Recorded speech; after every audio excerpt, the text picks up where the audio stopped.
প্রিয় দর্শক, আসসালামু আলাইকুম। আশা করি সকলেই ভালো আছেন। দর্শক, আর একটি গুরুত্বপূর্ণ ভিডিওতে আপনাদেরকে স্বাগতম।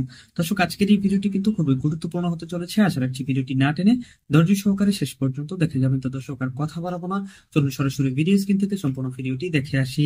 কবিতা আছে না, কে লিখেছে ভুলে গেছি। কি আর বড় হয়, হৃদয় খুঁড়ে দুঃখ জাগাতে চাই, বেদনা জাগাতে চাই, জীবন জাগাতে চাই। এখন আমি এটাকে ঘুরে বলে কি আর বড় হয়, হৃদয় খুঁড়ে কি বলবো, রহস্য আবিষ্কার করতে চাই। -2 থেকে -4 আমার এত বুদ্ধি নেই আসলে, আর এত অযথা গভীরে গিয়ে ভাবতে চাই যে আমি যা সারফেসে দেখি তার সাথে আমার যদি কোনো অন্তর্নিহিত ভাবনা থাকে তার সাথে মেলাতে চেষ্টা করি, মেলে কি না। বিষয়টা এরকম যে তারেক রহমান আসেননি বলে প্রশ্নটা আসছে। যদি আসতো তার মানে কি তত্ত্বের কোনো ব্যাপার থাকতো না, এবং আসতে দেওয়া হবে না বলেই উনি আসছেন না। এই কথা ওনার প্রকাশ করতে অসুবিধা কি? যদি এরকমই হয় যে সত্যি সত্যি -4 বলে এরকম কোনো একটা জিনিস আছে এবং সেই কারণে তারেক রহমান আসছেন না, তাহলে উনি আগে থেকে বলতে পারতেন। আপনি খেয়াল করে দেখেন শেখ হাসিনার ব্যাপার, উনি তো এলেন, কত রকমভাবে বাধা দেওয়া হলো তাকে, উনি এলেন। তো এখানে তারেক রহমান যদি আসতেন কি হতো? এত বড় একটা পার্টি, এত বড় তার বুদ্ধিমত্তা, এত সব জ্ঞানী গুণী লোক, অভিজ্ঞ লোক, তারা কেউ কি তাকে বুদ্ধি দিতে পারে নাই? এরকম আমার কাছে মনে হয় না। -4 এখন ধরেন কেউ আছে যিনি মনে করেন যে পরিবারতন্ত্র উচ্ছেদ করতে হবে, সেটা তো একটা রাজনৈতিক সংগ্রাম, সেটা দুজন মানুষকে সরিয়ে দিলেই যে হয়ে যাবে সেরকম তো না। আপনি যদি ইন্ডিয়াতে কংগ্রেসের ট্রেডিশন দেখেন, তো ওদেরটা তো দ্বিতীয় পুরুষ পরম্পরা বাদ দেওয়ার পরেও সেটা চলছে। এখানে এরকম হয়তো নয়। সাধারণভাবে যদি আপনি আমাকে প্রশ্নটা করতে তাই বলতাম যে এটা আসলে ওনারাই ভালো বলতে পারবে, আমি বলতে পারবো না। আমার কাছে আপনি প্রশ্নটি করে করবার কারণে মনে হচ্ছে, এমনিতে আমি দেখছি যে গত কাল থেকে বা গত পরশু রাত থেকে ধরেন সবার মধ্যেই বেগম জিয়া এখানে খুব উদ্বেগ তৈরি হয়েছে, এবং যেভাবেই দেখেন এটা এখন স্বীকার করেন সবাই যে বেগম জিয়া অসাধারণ জনপ্রিয় একজন নেত্রী। তার এই অসুস্থতার পরে মানুষের মধ্যে তার প্রতি যে ভালোবাসা সেটার প্রকাশ হয়েছে। অনেক সময় হয় না আপনি কাউকে নেতা মানেন ঠেকায় পড়ে, তার ক্ষমতা দেখে অথবা তাকে ভয় পেয়ে, কিন্তু ওনার প্রতি মানুষের এক ধরনের ভালোবাসাই আছে। আমি কালকে হসপিটালে তাকে দেখতে গেছি এবং আমি শুনলাম আগের রাত্রে 1টা 2টা 3টা 4টা পর্যন্ত লোকজন গেছে তাকে দেখতে। দেখতে তো সবাই পারে না, তারপরে ভিড় ছিল। কালকেও দেখলাম ওখানে অজস্র ভিড় আছে। তো ওই রকম একজন মাতা, একজন মানুষ, একজন নেতা, তার শেষ সময় যদি হয় যেরকম করে মির্জা ফখরুল বললেন গভীর সংকটাপন্ন, দ্যাট অলসো আমাকে একভাবে স্টার করে, কীরকম নাড়া দেয় যে যদি মির্জা ফখরুল তাদের মহাসচিব বলেন ওনার অবস্থা গভীর সংকটাপন্ন, নর্মালি হচ্ছে দেশের মানুষ মনে করছে যে বেগম জিয়ার বাঁচবেন না বোধহয়, এইবারে তার শেষ। এটাই যদি হয় তাহলে তার সন্তান come what may will try to come back to Bangladesh, তার মার সঙ্গে দেখা করবার চেষ্টা করবেন। ওই ঈশ্বরচন্দ্র বিদ্যাসাগর দামোদর নদীতে ঝাঁপ দিয়েছিলেন না, সাঁতার কেটে চলে যাবেন নৌকা পান না বলে। মানুষের দরদটা তো এরকমই হয়, কিছু বাঁধতে চায় না। এইখানে উনি যেটা বলেছেন সেটা খুবই পরিধানযোগ্য। উনি বলছেন যে একা আমি সিদ্ধান্ত নিতে পারি না, আমার একক সিদ্ধান্ত গ্রহণের সুযোগ অবারিত এবং একক নিয়ন্ত্রণাধীন নয়, এটি বলেছেন উনি। এবং বলেছেন যে স্পর্শকাতরের বিষয়টি বিস্তারিত বর্ণনার অবকাশও সীমিত।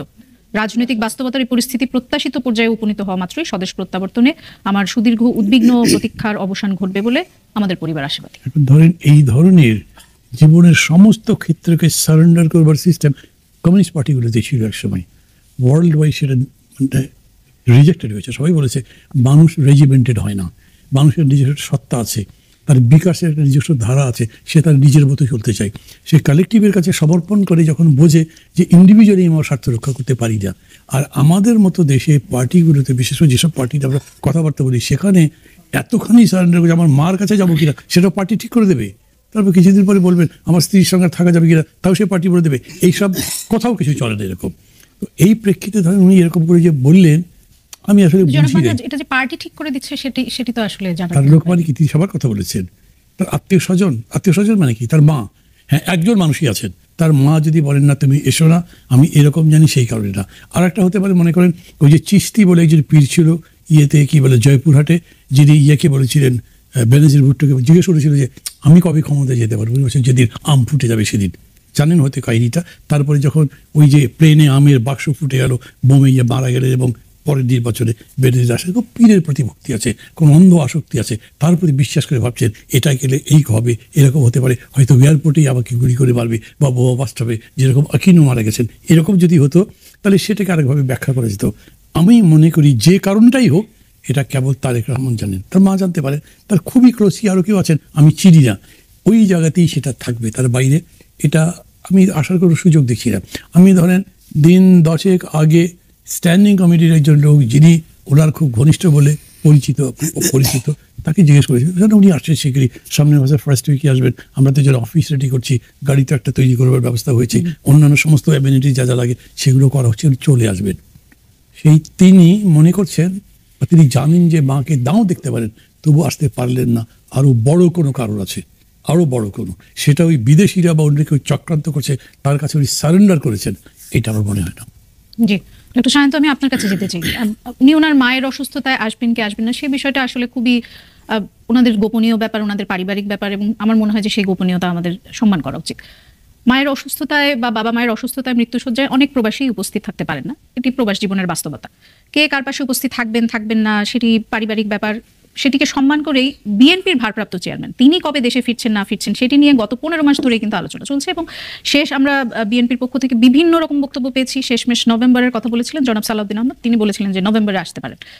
তারপরে আমরা শুনলাম যে ইশতেহার ঘোষণার পর বা ইশতেহার ঘোষণার আগে আগে আসবেন।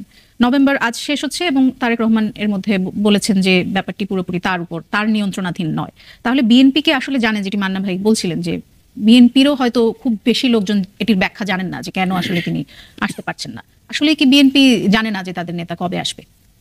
জি, আপনাকে ধন্যবাদ মান্না ভাই এবং সরওয়ার তুষার আলোচনা আছেন এবং যারা শুনছেন সবার জন্য শুভেচ্ছা রইল। এই বিষয়টা তো তারেক রহমান তার যে স্ট্যাটাস দিয়েছেন, তার স্টেটমেন্টেই কিন্তু ক্লিয়ার করেছেন, যেটা আপনি পড়েছেন একটু আগে পড়ে শোনালেন, সেখানেই কিন্তু আছে স্পর্শকাতর এই বিষয়টি বিস্তারিত বর্ণনার অবকাশও সীমিত। মানে এক হচ্ছে এটা স্পর্শকাতর বিষয়, দুই হচ্ছে যাকে কেন্দ্র করে এত আলোচনা হচ্ছে তিনি নিজেই বলেছেন এর বিস্তারিত বর্ণনার অবকাশও সীমিত।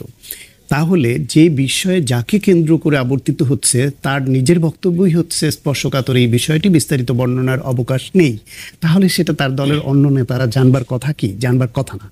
আর যদি অন্য নেতারা এটা জানতেন তাহলে মিডিয়ায় না এলো ব্যক্তি টু ব্যক্তি এমনি প্রচার হতে হতে এটা জানা হয়ে যেত কোনো না কোনোভাবে। সেরকম কিছু তো এরকম আসলে স্পেসিফিক জানা যায়নি। তো যেহেতু যে এই বিষয়টা তাদের ব্যক্তিগত, পারিবারিক এবং রাজনৈতিকও, তিনি বলছেন রাজনৈতিক বাস্তবতায় যখন আসবে তখন তিনি ফিরতে পারবেন এবং এই অবসানের জন্য তিনি উদ্বেগ নিয়ে অপেক্ষা করছেন। ফলে এখন যদি আমরা শুধুই স্পেকুলেশন নিয়ে আলোচনা করি এবং যে যার মতো মতামত দেই, সেই মতামতটা কোনোটা ভবিষ্যতে মিলেও যেতে পারে, কারোটা নাও মিলতে পারে, কিন্তু এই আলোচনা ভিন্ন বার্তাও দিতে পারে।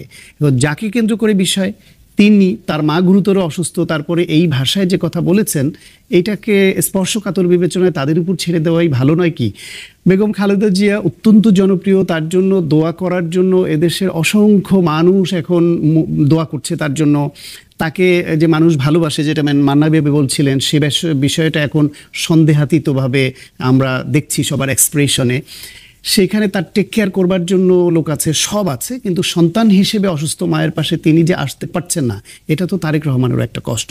আমরা এর আগে বেগম খালেদা জিয়ার অসুস্থতার সময় সন্তান হিসেবে তিনি মার পাশে থাকতে পারছেন কি পারছেন না সেই বিষয় নিয়ে আসলে আমরা আলোচনায় যেতে চাই না। আমরা আলোচনায় যেতে চাই আমরা বিএনপির ভারপ্রাপ্ত চেয়ারম্যান জনাব তারেক রহমান দেশে আসবেন কি আসবেন না সেটি নিয়ে কিন্তু গত অনেকদিন ধরেই আলোচনা চলছে। যেটা আমি বললাম যে আমরা শেষ নভেম্বরের কথা শুনলাম, এখন নভেম্বরের একদম শেষে এসে আমরা জানলাম যে তিনি আসবেন কি আসবেন না সেটি তার নিয়ন্ত্রণাধীন নয়, এরকম একটি ব্যাখ্যা তিনি দিয়েছেন এবং বলেছেন যে এখনো সেটি প্রকাশ করতে পারছেন না, স্পর্শকাতর বিষয়। তাহলে এই যে তার না ফেরা না ফেরা এই বিষয় নিয়ে যেরকম অনিশ্চয়তা, সেটি কি বিএনপির রাজনৈতিক ভবিষ্যৎ নিয়েও এক ধরনের অনিশ্চয়তা নয়?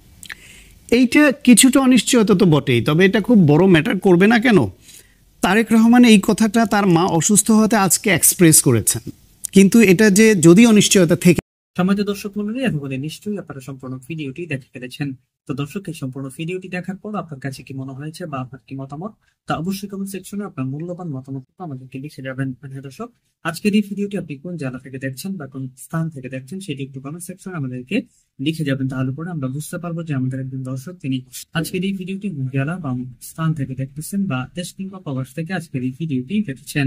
তো দর্শক, আজকের মতো এখানে বিদায় নিচ্ছি। ভালো থাকবেন সবাই। আসসালামু আলাইকুম।